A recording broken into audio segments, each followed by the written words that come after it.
Sean bienvenidos a Entrevistas de Galería, un espacio donde entrevistamos a diferentes talentos locales para que nos compartan su experiencia. En esta ocasión tenemos como invitado a Daniel Bravo, un trabajador social que le apasiona escribir cuentos.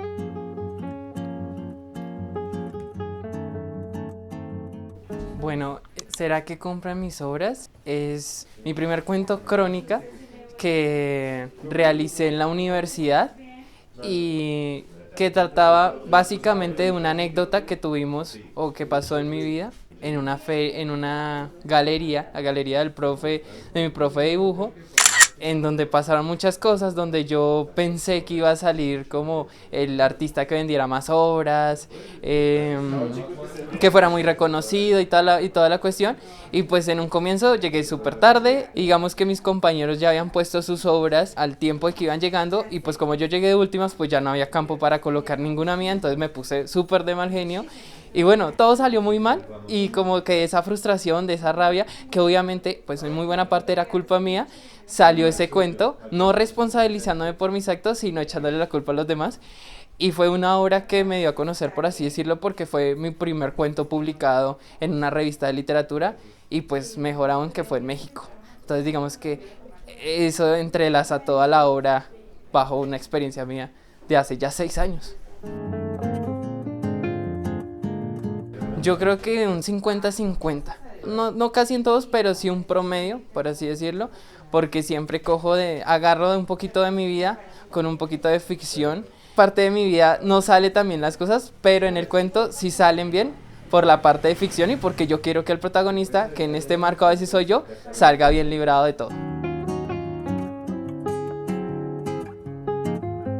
Bueno, el hombre más feliz del mundo nació una vez que yo fui a la Cinemateca Distrital, en donde vi un hombre que tenía muchas vidas.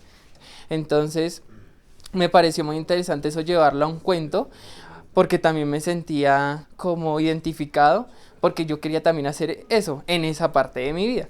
Entonces era el hombre superestrella. Ahí en el cuento relata que es un hombre que le preocupa mucho su familia, pero que también tiene otras relaciones aparte, pero que también es una superestrella, pero que tiene muchas cosas interesantes, pero que al final es un hombre que tiene muchas preocupaciones, depresiones, y me encanta describir ello, además de que lo hago.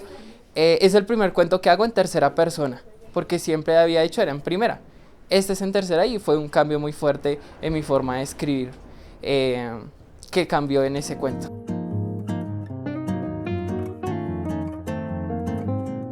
Ese cuento lo hice en la pandemia y ese cuento fue porque yo leí La fiesta del chivo. Y en la fiesta del chivo Vargas Llosa utiliza varias voces, varios personajes.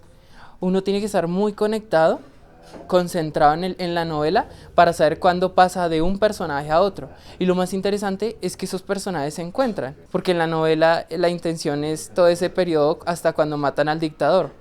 En mi caso, El recuerdo de los olvidados son muchos personajes a los cuales yo le doy voces. Y en sí esta crónica trata de una serie de personajes que se encuentran en una estación de Transmilenio y que les pasa algo pues un poco negativo, pero que todos se concentran y todos se encuentran y digamos si ustedes lo leen, que está haciendo como algo de propaganda, está en la revista Almiar, de acceso gratuito para todos, pues no pasan cosas desafortunadas, que es la cotidianidad pues de cuando uno monta en Transmilenio literal, pero que se encuentran todos, ¿sí? Y la magia es que uno no se pierda en la narración, porque cada vez yo le doy vida a distintos personajes por cada párrafo, ¿verdad? Entonces es para que ustedes lo analicen muy bien cuando lo lean, porque sale de una experiencia, como les digo, de algo que me interesó mucho, que fue haber leído esa novela de La fiesta del chivo y que ahí sale mi cuento.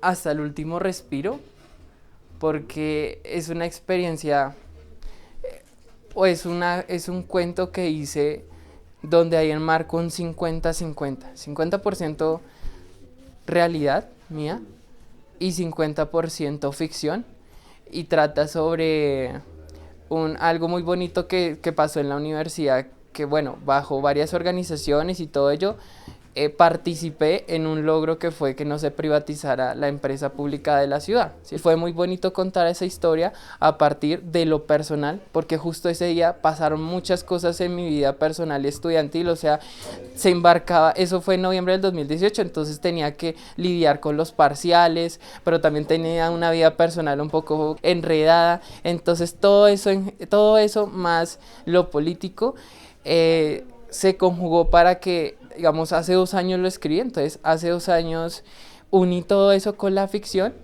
y se dio una cosa muy bonita, un cuento muy chévere en donde yo creo que, o sea, yo siento que yo escribo más como para jóvenes, entonces yo siento que esta población se va a sentir identificada, se va a entretener un rato con con ese cuento que a mí me llama mucho la atención y que fue uno de los, pues no he logrado publicar en revistas, pero sí, por ejemplo, en un taller de fanzine lo logré como autopublicar y que me ha gustado mucho, digamos, es el que más me llama la atención de los cuentos que tengo aquí para ustedes. Bueno, el taller de fanzine fue un motivo como desencadenar o abrir otras puertas que yo no tenía como en cuenta a la hora de todo lo que es la literatura creativa, la escritura creativa, porque yo solamente me había quedado en la redacción, en la creación. Pero pues también a partir de que siempre es complejo como publicar y que uno gane al menos más reconocimiento y de forma directa, ¿no? Que el mismo escritor le entregue el cuento a los lectores, pues este taller abre esas puertas para que yo pueda ser más reconocido, para que yo pueda tener más herramientas en la cuestión de la publicación, en la cuestión de ese reconocimiento de la literatura y por supuesto también se me abren las puertas a mejorar mi redacción, porque cuando yo veo el fanzine ahí creado, me doy cuenta de distintas fallas que tengo en la redacción que no cuando estoy en el computador, por ejemplo, y que también anima a lo gráfico, porque yo soy más textual, más mis fanzines, cuando ustedes puedan verlo, se darán cuenta que es como si fuera un libro normal, tradicional, mientras que el fanzine es más gráfico, el fanzine tradicional. Y eso me ha abierto puertas a introducirle las imágenes, ¿sí? Entonces, digamos que tiene toda una combinación que ha enriquecido mucho todo lo que soy como escritor y toda mi oportunidad que tengo para publicar. Digamos, desde que comenzó este proceso en marzo hasta ahorita, tengo una visión distinta a qué es el fanzine y a cómo hacer para que las demás personas me conozcan a partir de estos productos creativos.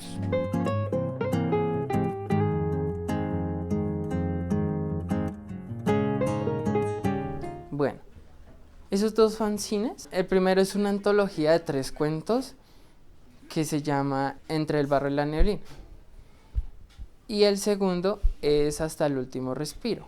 Estos 2 fanzines tienen mucho que ver con toda mi historia en la creación literaria, porque por ejemplo, en el primer fanzine, que es la antología, tengo 3 cuentos que escribí hace como 6 años, pero que se fundan en todo este inicio y el gusto por la literatura, que están ahí en los títulos que yo les acabé de colocar, que será que compran mis obras, Un camino de nostalgias y recuerdos y Paula, ¿verdad? Y el otro fanzine que es Hasta el último respiro. Y todos esos cuentos pues hablan sobre la universidad, sobre los escritores que yo tuve como referencia. Y como les digo, la parte gráfica, ¿sí? Darme la posibilidad de dibujar, pues digamos que el autor se sienta como que entienda mejor y como que no se desentienda tanto de pronto porque no le guste, no entienda tanto el texto, sino se vaya más a las imágenes. Y digamos que en sí ha sido una experiencia muy distinta a lo que yo tenía pensado que era publicar, ¿sí? Vuelvo y repito, yo estoy más vinculado al proceso de editoriales o las revistas de literatura, sus convocatorias, pero la oportunidad de que uno pueda autopublicarse y entregarle directamente el fanzine a la persona y uno decir, bueno, estoy seguro de que 30, 40 personas vieron mi cuento. Eso es algo que me abrió muchas cosas, un panorama total.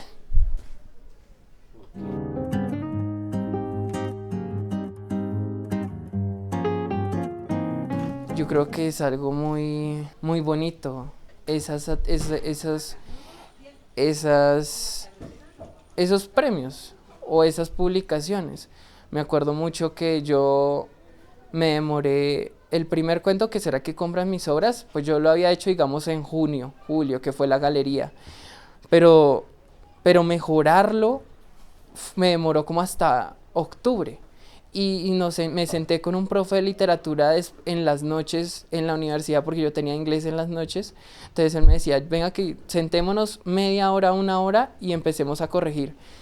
Y era salir re tarde de la universidad sabiendo que yo tenía otras responsabilidades.